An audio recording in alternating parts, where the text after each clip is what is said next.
उत्तर प्रदेश में कांवड़ यात्रा को लेकर प्रशासनिक सख्ती और राजनीतिक विवाद का सिलसिला पिछले कुछ सालों से लगातार चर्चा का विषय बना हुआ है।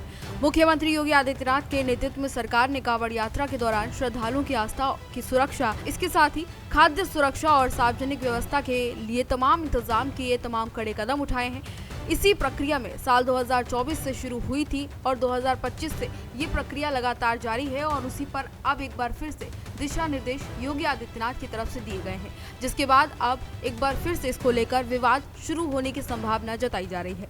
मुख्यमंत्री योगी आदित्यनाथ की सरकार ने 2024 में जो कदम उठाए थे, उनका उद्देश्य यात्रा मार्गों को सुरक्षित और सुव्यवस्थित बनाना था और ऐसे में कई सवाल खड़े हुए थे।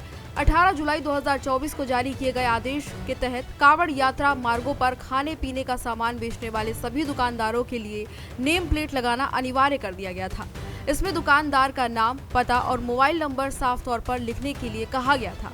सरकार का तर्क था कि इस कदम से खाद्य मिलावट और हलाल सर्टिफिकेशन जैसे विवादों पर रोक लगेगी, जिससे यात्रा की पवित्रता बनी रहेगी। मुख्यमंत्री योगी आदित्यनाथ ने साफ तौर पर कहा था कि अगर कोई दुकानदार हलाल प्रमाण पत्र वाले उत्पाद बेचता पाया गया तो उसके खिलाफ सख्त कानूनी कार्रवाई की जाएगी। इस आदेश के खिलाफ तमाम लोग एक साथ इकट्ठा हुए। सुप्रीम कोर्ट तक पूरा मामला पहुंचा और 22 जुलाई 2024 को सर्वोच्च न्यायालय ने इस आदेश पर अंतरिम रोक लगाते हुए दुकानदारों से केवल अपने भोजनालय में परोसे जाने वाले खाने के प्रकार के बारे में पूरी जानकारी देने के लिए कहा। कोर्ट की तरफ से कहा गया कि व्यक्तिगत जानकारी सार्वजनिक करना निजता के अधिकार का उल्लंघन हो सकता है। ऐसे में कोर्ट की तरफ से कहा गया कि इसको जारी करना अनिवार्य नहीं है। सुप्रीम कोर्ट ने उत्तर प्रदेश, उत्तराखंड और मध्य प्रदेश सरकारों को नोटिस जारी करके सवाल भी पूछा था कि दुकानदारों की व्यक्तिगत जानकारी क्यों सार्वजनिक की जा रही है। इस आदेश के बाद कहा जा रहा था कि सरकार पीछे हटेगी, यही उम्मीद सभी को थी, लेकिन सितंबर 2024 में एक नया आदेश जारी हुआ जिसमें राज्य भर के सभी भोजनालयों, इसके साथ ही होटलों और रेस्टोरेंट्स में तमाम मालिक और प्रबंधक के साथ कर्मचारियों को भी जानकारी अपनी देने के निर्देश दिए गए। इसके साथ ही रसोइयों और इसके साथ ही वहां पर मौजूद वेटर्स के लिए मास्क और दस्ताने पहनना भी अनिवार्य कर दिया गया। सभी कर्मचारियों को पुलिस वेरिफिकेशन भी करने के लिए कहा गया। मुख्यमंत्री का ये निर्देश इसलिए भी जारी किया गया क्योंकि देश के अलग अलग हिस्सों में खाने में गंदगी और अमानवीय चीजें मिलने से तमाम लोगों को काफी परेशानियां हुई थी। ऐसे में ये आदेश जारी किया गया। उन्होंने अधिकारियों को खाद्य सुरक्षा कानून में संशोधन कर दोषियों पर कड़ी कार्रवाई करने के लिए केंद्र सरकार को प्रस्ताव भी भेजने को कहा था। 2025 में अब एक बार फिर से इसी दिशा में फिर से दिशा निर्देश जारी किए गए हैं। 11 जुलाई से कांवड़ यात्रा शुरू होनी है और इसी को ध्यान में रखते हुए 25 जून को मुख्यमंत्री योगी आदित्यनाथ ने नए निर्देश जारी किए हैं।